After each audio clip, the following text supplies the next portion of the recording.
پتہ یہ چلا کہ اگر کوئی آدمی بغیر بلائے آپ کے ساتھ چلا گیا ہے تو میزبان کی اجازت کے بغیر اس کا گھر میں داخل ہونا جائز نہیں ہے۔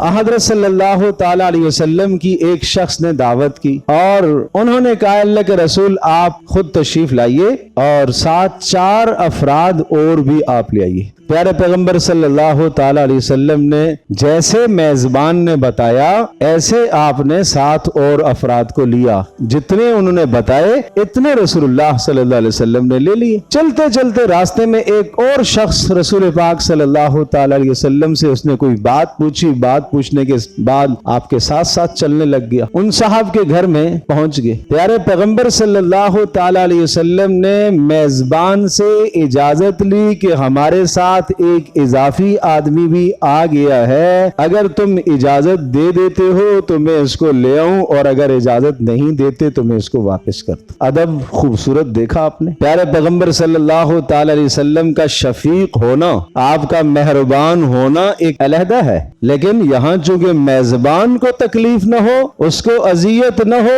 اس لیے رسول اللہ صلی اللہ تعالی وسلم نے پوچھا ہے کہ اگر تم اجازت دو تو میں لے آؤں اور اگر اجازت نہیں دیتے تو میں اسے واپس کر لوں۔ پتہ یہ چلا کہ اگر کوئی آدمی بغیر بلائے آپ کے ساتھ چلا گیا ہے تو میزبان کی اجازت کے بغیر اس کا گھر میں داخل ہونا جائز نہیں ہے۔ تو اس شخص نے اجازت دے دی، جی اللہ کے رسول لے آئیے۔ اب جب لے آنے کی اجازت اس نے دے دی، پیارے پیغمبر صلی اللہ تعالی علیہ وسلم آقائے 2 جہان ہیں، دونوں جہانوں کے آپ سردار ہیں، آپ نے یہ ارشاد نہیں فرمایا کہ نہیں میرا اختیار ہے، میں اپنے اختیار سے اس کو لے کے آیا ہوں، تم کیوں منع کر رہے ہو؟ رسول اللہ صلی اللہ علیہ وسلم نے ہمیں ادب سکھایا۔ اور پھر پیارے پیغمبر صلی اللہ تعالی علیہ وسلم نے اس معاملے میں سختی بھی کی ہے، شدت بھی اختیار فرمائی ہے۔ آپ علیہ الصلوۃ والسلام نے ارشاد فرمایا جو شخص بغیر بلائے کسی کے گھر میں داخل ہوتا ہے دعوت کھانے کے لیے،